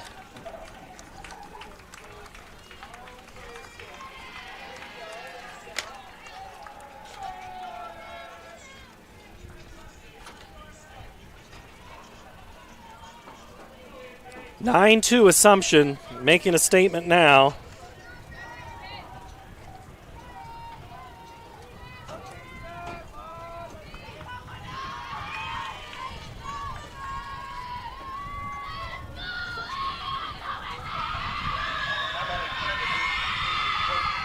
Still 2 outs. All outs have been big for Assumption in this game. First it was the 2 outs that you talked about in the open, Jen, and now it's been pretty much any out. First pitch is a called strike. Williamsburg's up 3-1, bottom of the fourth. They've caught up with us on the other diamond. You can put up 2 screens if you want. Andy Pollock on the call over there on the other diamond. The 0-1. Popped up, but out of play. Into the net. We'll reset. It'll be 0-2 to Izzy Krogman. This all started with Niji, who lined out to the pitcher. Then it was a Miller hit, a sac bunt by Utoni, and then it got crazy. Wardlow, Odine, Sons, Rowe, Loken, all 5 straight hits in this inning. We're back to that 2-out rally. That pitch is off on 0-2. I know that's what you've been doing all season on that 0-2 pitch, but got to keep it a little closer to the plate here. But especially with a runner on. Yeah. Yeah, Vetter made the good stop there. She knows it's coming there, so that's a big step. Same thing.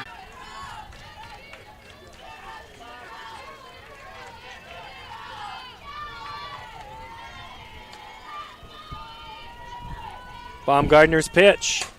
Well hit into the air, drifting towards the line, playable, and making the catch in foul territory is Volkman. The Knights are retired, but not until they have a 5-run 4th inning.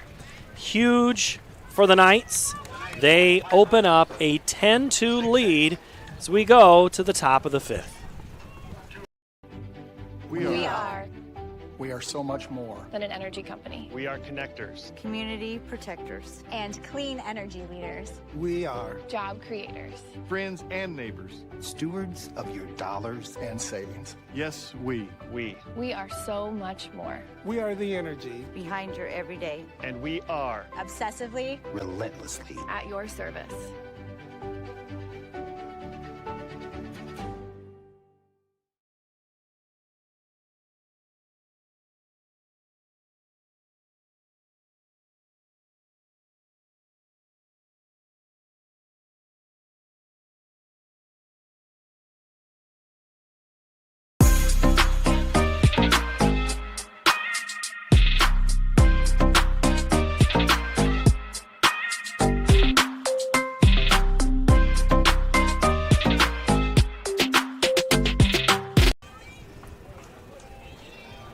Back here in Fort Dodge on the north side of town. We're right across from the airport, so if you want to fly in for the games, you can do that.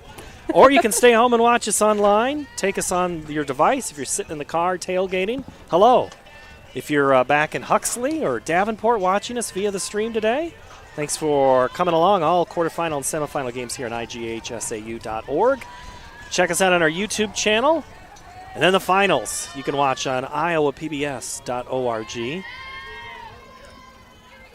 And this game is brought to you by, I'll let you know, Central College. You know, they have a tuition with less than $20,000 a year and tons of scholarship. It's the best decision ever. Apply today at central.edu. First pitch hit in the air, but playable, drifting back and making it a little bit of an adventure was Wardlow. She broke left, she broke right, got her coach calmed down. Is that part of the wind out there? I think that clearly was one of the wind-aided things.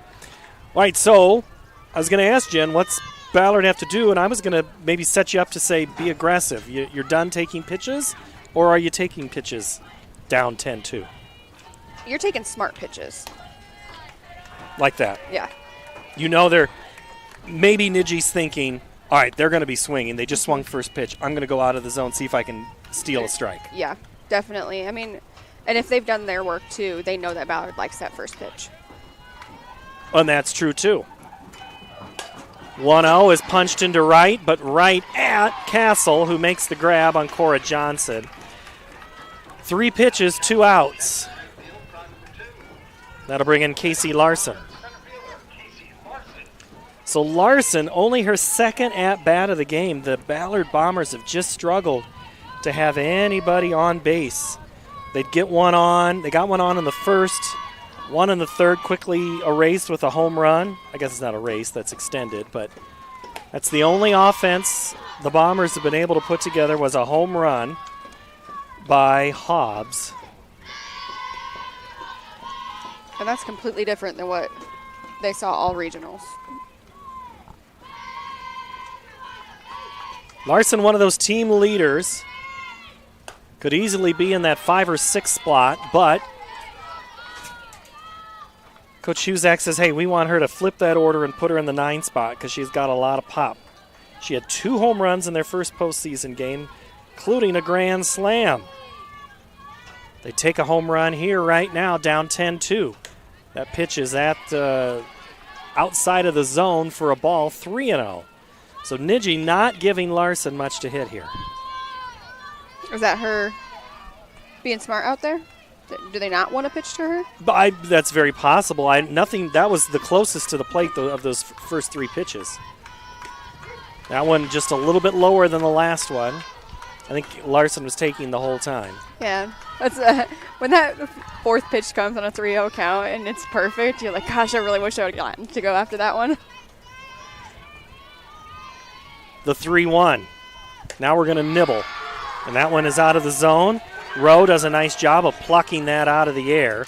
So it's a 2-out walk for Larson. So that'll bring in Ella Huzak, who's 1 for 2 with a walk. She's been on base a lot this postseason. They need to get her on. You got to get a couple of runners, maybe speed up the play a little bit if you're Ballard here. The first pitch to Huzak is right back at the pitcher. Nidji throws over to Sons. 4 Bombers come to the plate. Only one of them is left. We've played 4.5, 10-2 Assumption.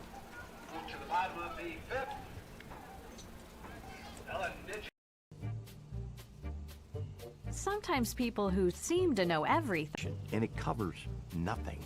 don't. For instance, personal plans from Delta Dental cut the cost of many procedures in half. So be careful what you hear. How important are teeth anyway? Get the facts. Contact Delta Dental about saving with personal dental plans today. It's Fairway Family Food. Name one reason more people choose to shop at Fairway. Lower prices. Name something that Fairway is famous for. The best meat in town. Survey says! Don't play games with your food. Shop Fairway for the best meat in town. With lower prices and higher quality, everyone's a winner at Fairway. Until next time, this is Fairway Family Food. Back here in Fort Dodge, Class 3A quarterfinal. The crowd just stretched. Thanks to Jen, I've been standing most of this game. Is this what you do at work? No. You sit? I sit. You don't stand? No, I wish I could. Don't have one of them standing desk things? No, and I just moved. They didn't give us a standing desk. Oh, really? Yeah. Do you like that option? I don't know. I like being out in the field more than anything, actually. Yeah. Niji, Miller, and Utoni. First pitch to Niji is a strike. Niji, Miller, Utoni due up. That's the same order we had in the fourth. And the Knights would like to do the same thing here in the fifth. They're leading 10-2. That pitch breaks back in, but not enough to get Niji to swing. Bella, a senior, headed to DePaul.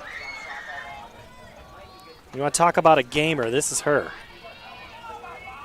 The 1-1. Nice pitch, catches the corner there. Good setup by Vetter on Baumgartner's pitch.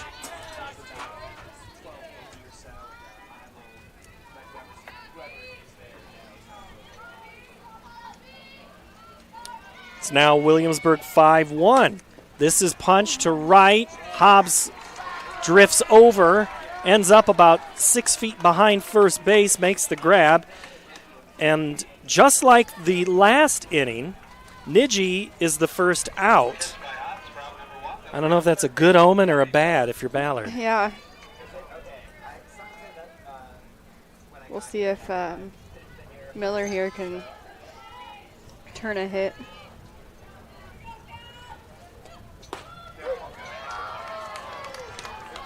First pitch is a strike to Miller.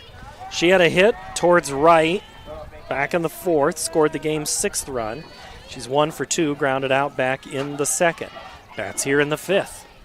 That pitch comes back in, and that is a tough one to hit, and it was for Miller.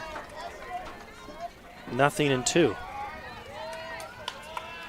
Bombers look into the dugout for the pitch call. Message received. Baumgartner spins that on the belt. Throws it. Wing, swing, and a miss. Miller is out on strikes. Third strike out of the game for Baumgartner. And there's 2 away here in the ninth, fifth. Knowing that she went in that 8-9 gap at her last hit, you kind of knew that she was going to fall for the outside pitch. And that one was just close enough to get her to swing. It's the game within the game, right? Yeah. First pitch swung on and missed by Utoni. What do you miss more of the game within a game? As a coach or as a player? I don't know. They put all those things. I remember when I was coaching down at Des Moines North, and I got a bat, so I put a helmet on with a face mask. I'm like, this is weird. I was before. Oh, you played before the face masks? Yeah. They just put the chin straps on the helmets my senior year. So, yeah, the face mask was a little bit different.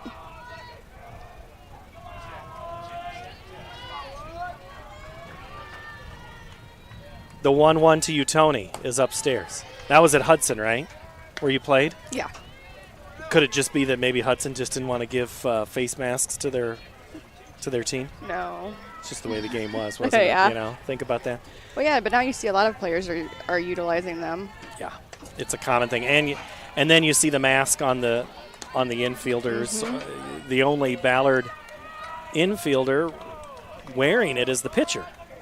The infielders are without mask, and that's kind of a mixed bag too. Mm-hmm.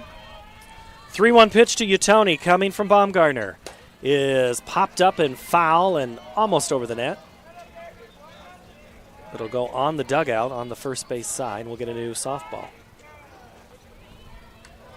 Just had the 30th anniversary of one of the Jessup teams to make.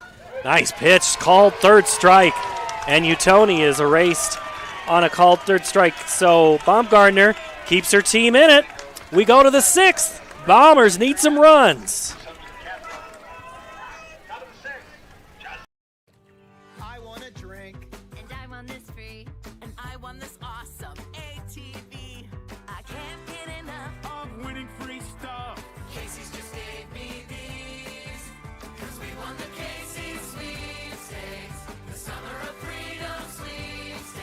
Shop with Casey's Rewards for a chance to win free pizza, gas, and getaways all summer long. We won the Casey's sweepstakes, the summer of freedom sweepstakes. I hear you're looking for a great college where you can get an affordable education. SWIC is the place for you. I appreciate the personalized attention. And I've gotten to meet people from all around the world. The SWIC student housing is incredible. I like SWIC's hands-on training. And I'll start my career in 2 years. I can schedule my classes online or face-to-face. SWIC feels like a community, like family, like home. SWIC is a place for you.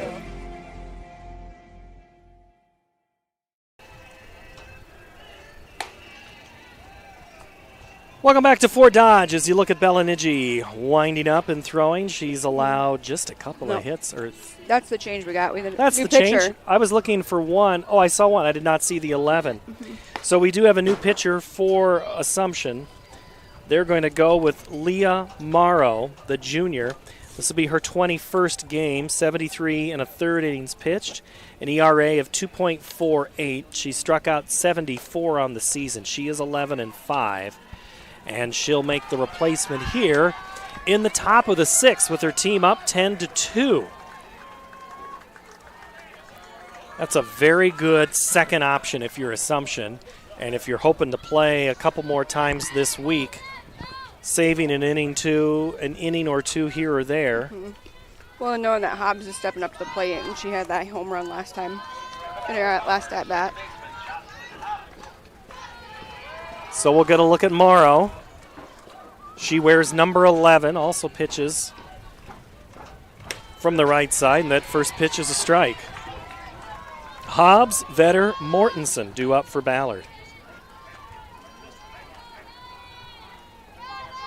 I think you could have probably weathered the third if you just wouldn't have had if you're Ballard. It was hard to weather both of those innings, and now it's another strike to Hobbs, who did have that 2-run home run back in the third. I think there's enough speed difference between these two pitchers that Ballard might struggle here. The 0-2. Off the plate from Morrow. Yeah, speed changes in a game, and there are some coaches that have done that more often than others, where they might make a pitching change in the middle of an inning and then bring the other pitcher back. Well, we saw that Southeast Polk game. They went through, 3 or 4 pitchers. Nowhere near what her last hit did, but it gets her on base, and that's all that matters. Anyway on right now. Sam Vetter, who's 1 for 2, will come in from the left side. Bats with nobody out here in the 6th. And Vetter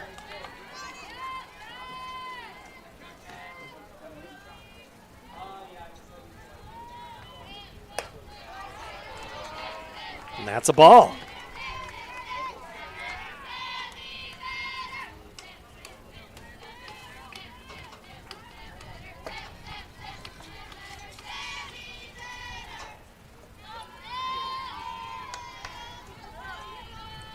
Vetter up in the count, 1-0. The pitch from Morrow is a ball. Yeah, you've gone on and off with the sunglasses, and I'm kind of thinking the same thing now, is I may have to go back to them, because as this game wears on in the sun, you're going to dry out that dirt a whole lot more, and the color of the infield changes. Called strike there on Vetter, and it goes from that brick red to a much lighter color, and you kind of have to put shades back on. As you know, sun's straight overhead here. I mean, it is 12:30 on a Tuesday.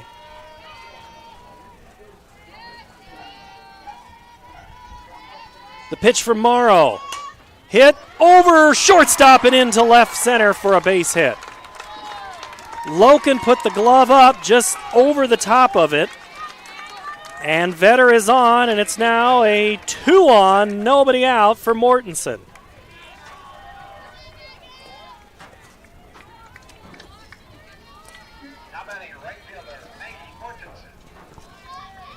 That was a good hold for Vetter. I had notes that she usually got ahead of him, so for her to make that adjustment and see that pitcher. And that is a called strike to Maggie Mortensen, the sophomore.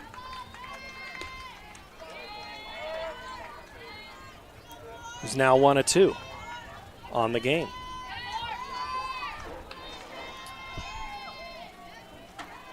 Hobbs at second, Vetter at first. Mortensen holds off, and it's a ball. Rowe walks that ball out about 4 steps in front of the plate, throws it back to Morrow, buy a little breathing time, probably said one thing to her. The 1-1. Fouled back into the net over the left side, and Mortensen will be behind in the count. Mortensen hit one to right in her last plate appearance. Bats here in the 6th. Bombers need runner. They get their first 2 on. The pitch. Off the plate. Ball 2. You got both sides cheering on that pitch. Disagreement, agreement. We have the crowd pretty wound up there in the 3rd and 4th, and that's kind of died down and been one-sided. That pitch is high. Count goes full. So with Morrow being a junior, and she's going to be called upon next year. You're not really building always for next year at the state tournament. But this is a great opportunity for Morrow to see what she can have. She has an 8-run cushion. That is hit right back up to Morrow. She goes for the first out at third, and that's all that will be done on the fielder's choice. So Hobbs is retired. Vetter will go to second, and now Mortensen will go down to first.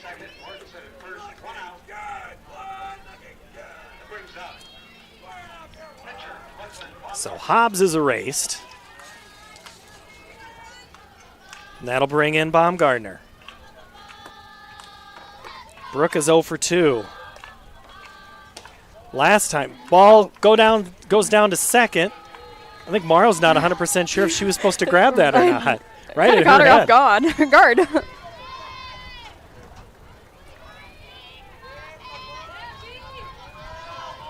The 1-0 pitch coming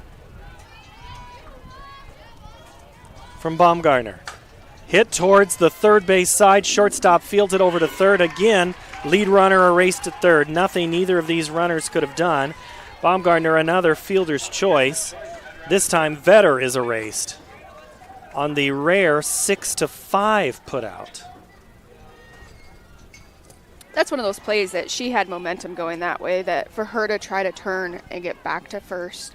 But it's a good assessment on her call. She knew where that runner was. She saw where she was to know that going to third was the easy one.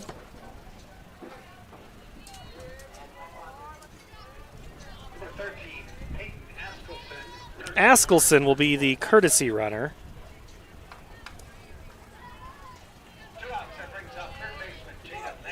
First time we've seen her today.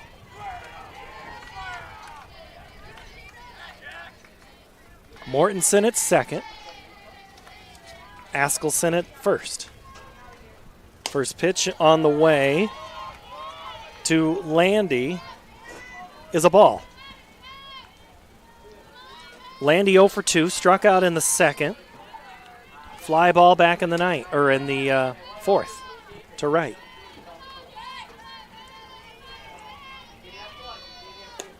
On an inning that started extremely well for Ballard, is on the precipice of ending in heartbreak. 2 on, nobody out. Now they have 2 on, 2 outs as 2 runners erased both at third. They've put the ball in play. Let's see what Landy can do on the 2-0. That's upstairs, and now 3-0.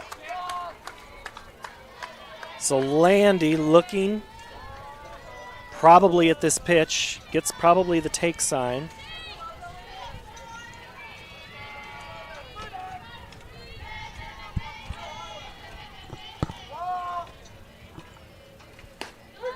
And that's a strike. Yeah, Landy trying to sell it. Sorry. It's all right. She means no disrespect, just a little gamesmanship. Gamesmanship. I'm going to put that in my vocabulary. There you go. The pitch from Morrow. Swah! Strike 2. No swing, just watching it. Yep. I think it looked like Landy was taking on that pitch too. Or not expecting that pitch. Swung on and missed. Strike 3, and the Bombers lead 2. We go to the bottom of the 6th. Assumption can score 2 to end it or keep playing. 10-2 our score here from Harlan Rogers. We are so much more than an energy company. We are connectors, community protectors, and clean energy leaders. We are job creators, friends and neighbors, stewards of your dollars and savings. Yes, we. We are so much more. We are the energy behind your everyday. And we are obsessively, relentlessly at your service.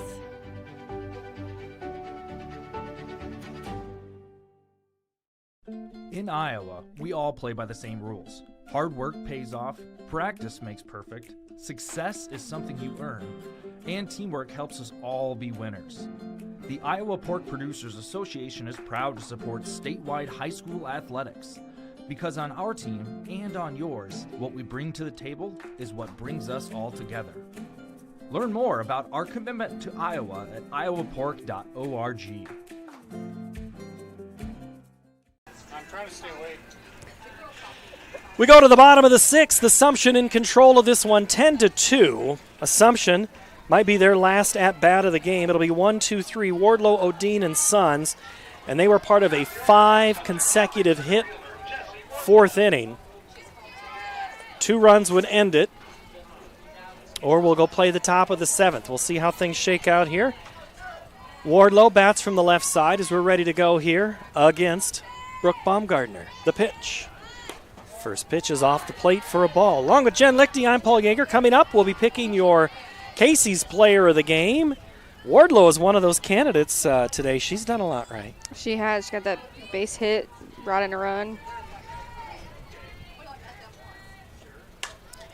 Hits that one down the third. It was going to stay fair. No chance at first. Going to second. There's nobody covering, so Wardlow, what a heads-up play. There was zero hesitation in her rounding first to second. And that might say something a little bit, too, about Ballard being so young, is that there's still some game to learn here, right? So you see different teams here at state tournament that are going to play a little bit different ball. They're going to play a little bit more aggressive, right? That they're going to see that hole. If you leave it, it's open.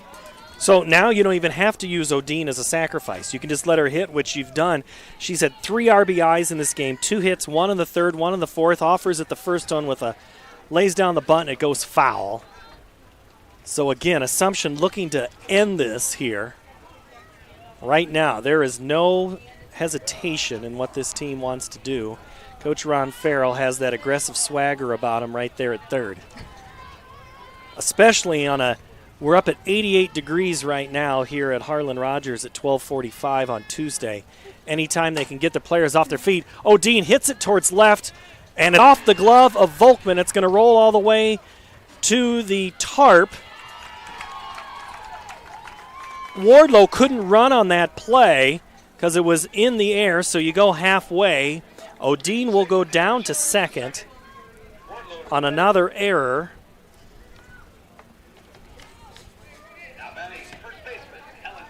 So Helen Sons will bat with Wardlow at third and Odine at second.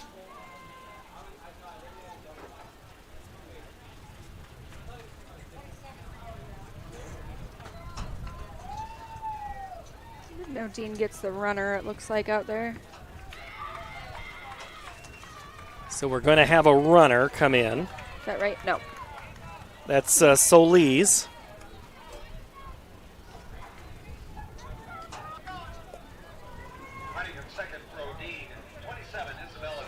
An 8th grader, Isabella Solis. So it'll be Solis representing, and then there'll be a walk to Sons. They'll give her the intentional pass. So that'll load up the bases for Sydney Rowe. So Sid comes up from the right side. She had a single with a 2-base error back in the 4th. Nobody out here in the 6th.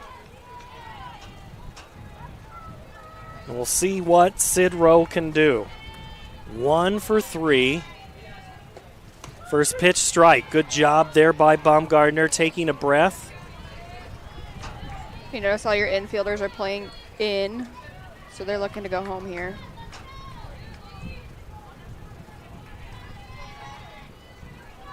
The 0-1. Hit towards right, and that's going to land, and that's likely.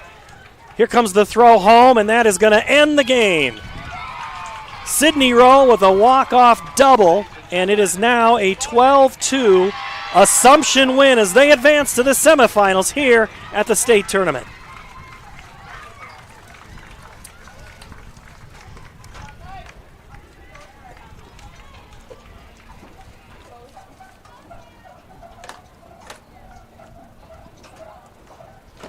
So that'll be how it ends. Sydney Rowe, an RBI, 2 RBI double. So Wardlow and Solis score, and that's how this finishes. 2-5-6 for Ballard, 12-12-0 for Assumption. The Knights will advance to play in the semifinals, which will be tomorrow in Class 3A. Assumption will likely play Williamsburg. The Raiders were last leading in that game. That game will be on this field, 5 o'clock tomorrow, and that'll be for a berth in Friday's state championship at 2:30. Jen, final thoughts on this one before we pick our Casey's player of the game. I mean, both teams came in here ready to play. I think Ballard had a lot more confidence, coming off of that regional route to state. They still did work. They're young. It's good experience for these guys. We saw them. Silly errors, I want to say, that give them another year, they'll clean it up. Having this under their belt doesn't hurt them, especially if they're moving back up to 4A. That's right. All right, well, thank you so much, Jen. This is our Casey's player of the game, and we're going to go ahead and pick Abby O'Dean. She, great day at the plate, couple of RBIs, really kind of launched the Knights there in the 3rd and 4th. And Casey's General Stores is the proud sponsor of the Iowa Girls High School Athletic Union and today's player of the game. Casey's, which is at the heart of many Iowa communities, cheering for our local teams and fans and making sure there's fresh pizza ready, win or lose. Sign up for new Casey's Rewards, the rewards program that gives back by letting you redeem points for Casey's cash, fuel discounts, or donations for local schools. Along with Jen Lichty, good to work with you again. We'll see you soon. Yes. At the State Fair. How many days, Arnie? We're almost there, or 3 weeks from Thursday, not to say who's counting. But we still have some great softball for the entire crew here. I'm Paul Yeager. Thank you so very much for watching. Again, Assumption advances 12-2. Stay tuned for the next game on the Iowa Girls High School Athletic Union State Softball Tournament. In the quarterfinals, we'll go to 2A. So long from Fort Dodge.